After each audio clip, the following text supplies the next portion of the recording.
Save America, kill the bill, and that includes Mr. Biden's big government socialist budget, which just came out today.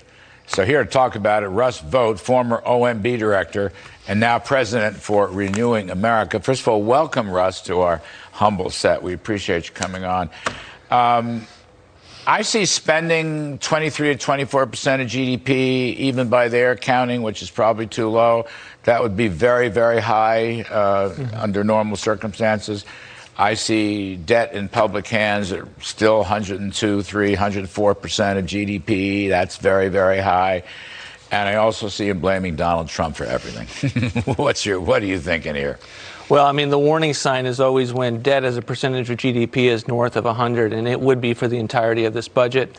It relies on very rosy inflationary numbers. It has $14 trillion in deficits. And, of course, somehow their historic reductions in deficits are all because of COVID spending, much of which they put in place this last year is coming off the books. So this is an absurd budget. He has to do something, that has deficit reduction in it, so he put a billionaire tax in it. But to give you a sense of the week that he's having, he decided to personally introduce his budget resolution so he could talk about it as opposed to talk about everything else. So that gives you a sense of how his week is going. Well, so it's just interesting to me.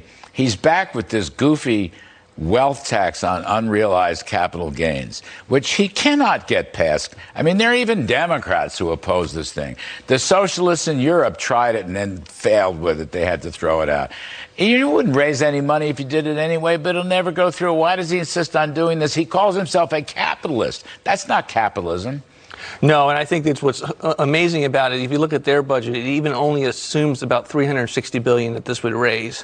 So somehow all of the issues that we have fiscally in this country is going to be saved by a billionaire tax that, of course, even they don't think will bring in that much money because, of course, the wealthy will leave. They'll try to get out of it. It's not practical. You can't implement it.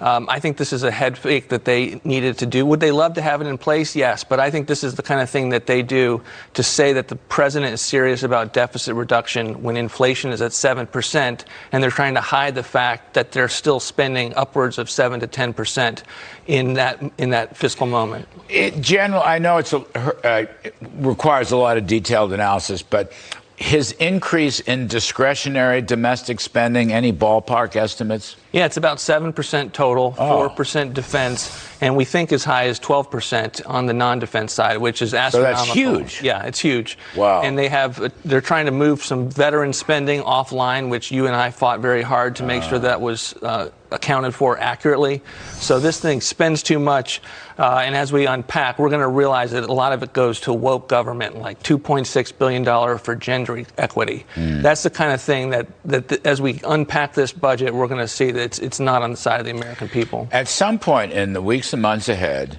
you and I and Newt Gingrich and a lot of other people, we need to sit down. I really want to, this is Newt's idea.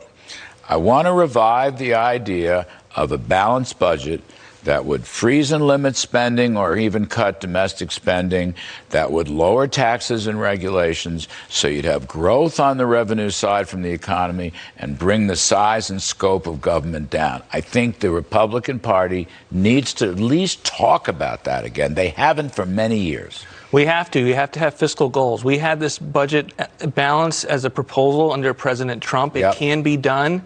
We had $4 trillion in savings proposals. This is something that you need fiscal goals to be able to rally the country, to be able to say this is what's necessary. And you have to start on what you have control over annually with the discretionary spending. That's what the agencies are relying on, and that's what the woke government that they're having to suffer from. I like that, woke spending. It's even better than social spending. Woke spending covers more ground. Russ Vought, thank you very much, buddy. My Great pleasure. to see you right here on set. And folks,